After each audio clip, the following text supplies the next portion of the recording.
Bonjour à toutes et à tous, aujourd'hui je vais vous présenter un vidéo tutoriel pour pouvoir réaliser une étude d'ensoleillement sous Revit. Donc la première démarche qu'il vous faut faire, c'est une fois que vous êtes en 3D, il vous faut donc afficher le positionnement du soleil, donc la trajectoire du soleil. Vous cliquez ici et vous afficherez la trajectoire du soleil, c'est celle que vous voyez là, par rapport à la géolocalisation, le nord projet et le nord géographique qui auront été paramétrés.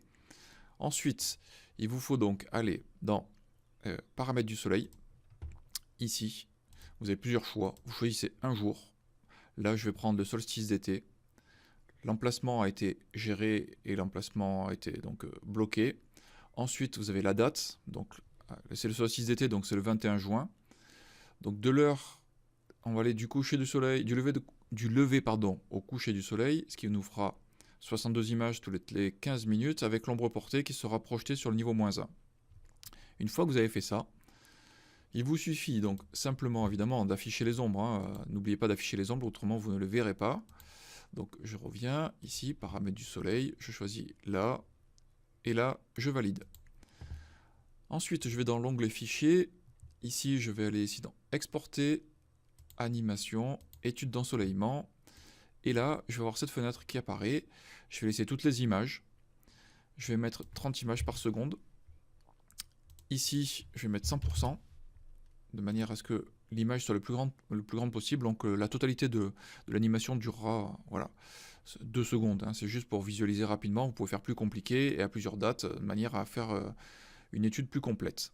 Là on valide, là on donne l'endroit où on va enregistrer le fichier, la trame, moi je vous conseille de laisser la trame complète de base pour tester, vous faites OK, et là donc vous allez voir, le calcul va se réaliser. On voit ici que le pourcentage en bas à gauche apparaît, le nombre d'images se calcule, donc on voit 25 sur 62. Bon, une fois le calcul réalisé, vous pourrez donc maintenant aller visualiser l'image. Et on voit donc l'ombre qui se déplace. Donc là, je vais relancer. Voilà, on voit le calcul d'ombre. Donc pourquoi réaliser un calcul d'ensoleillement? Ce calcul d'ensoleillement va vous permettre de vérifier les ombres et l'ensoleillement qu'il va y avoir dans votre maison, que la maison va recevoir. Donc concernant les apports thermiques et la RT 2012, vous allez pouvoir donc étudier et calculer la composition et l'orientation de votre projet, ainsi que tous les éléments architecturaux qui vont vous permettre de faire des brises soleil pour pouvoir bénéficier de terrasses ombragées en été, etc. Voilà. N'hésitez pas donc à poser vos questions en dessous de la vidéo. Si vous souhaitez donc d'autres tutoriels, n'hésitez pas aussi à me le demander. Et je vous rappelle, hein, abonnez-vous et lâchez un like. Allez, merci, à bientôt. Au revoir.